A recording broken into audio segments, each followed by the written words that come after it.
future? Hello guys, welcome back to the Geek and Hermit. I am Alfari, and today I want to do a quick look at Life is Strange Before the Storm. Now, Before the Storm is a prequel to the original Life is Strange, which, if anyone doesn't know what it is, if you're into story games or kind of telltale adventure games, sort of things like that, you will love Life is Strange, because it's up there as one of my favourite games of all time. This is like a 3-episode prequel to it, which is set about 2-3 years beforehand. And obviously all the events from this do lead into the main game, so a lot of the players that are in the original are in this. Max Caulfield, who is the main protagonist in the first one, isn't in this. It's all based around Chloe Price, who's like a sidekick all the way through. So this time she takes centre stage, and it's all about how Chloe becomes who she is. And of course she meets Rachel Amber along the way, and it's about their friendship and the impact they have on each other's lives and what that leads to ultimately.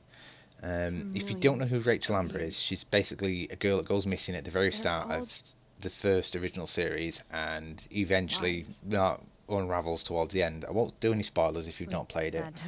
Just, it's definitely worth playing if you haven't. So yeah, this time around, obviously, there's no time rewind powers or anything like that, because obviously Chloe Price never had that ability. This time, instead, they have like a talk-back mechanic where basically, in a conversation, Chloe can basically bully someone down to her point of view, because obviously she's always had the gift of the gab and mouthing off to people. So yeah, it's kind of weird how it works. You just kind of have to pick up what they've said and then use that as an insult against them, and then it's like a back and forth conversation, like a little bit of a mini argument, and then you can win these and then influence or get through doors and whatnot. It's a good little mechanic to fiddle around with. Obviously it's not as fun as controlling time, but I can see why they put it in there, and it is interesting enough to play with, and there's only a few, they don't overdo it at least, so you're not sick of it by the end of the game. True spirit. This time around, it's set about 2-3 years before the original game, and this story is more about, it's a lot more about loss, I think, because Chloe, obviously it's a bit more recent, the fact her dad has died in this one, and you can see how that's really affected her mental health all the way through it, and it's still a massive thing. In the original game, it's still there obviously, but she's kind of moved on a little bit, and it's only a bit of a minor impact, where in this it's still like ever present, and it's a main focus of her life. That's why she latches onto Rachel Amber as like this kind of escape sort of thing. And Rachel's part of the story is more about the damage people can do without realising it when the lights set.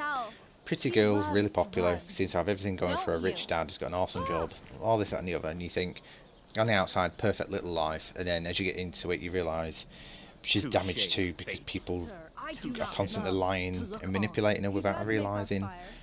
And of course, that ends up leading to her then meeting Chloe, and stuff happens, as you can imagine. It's definitely a really good story.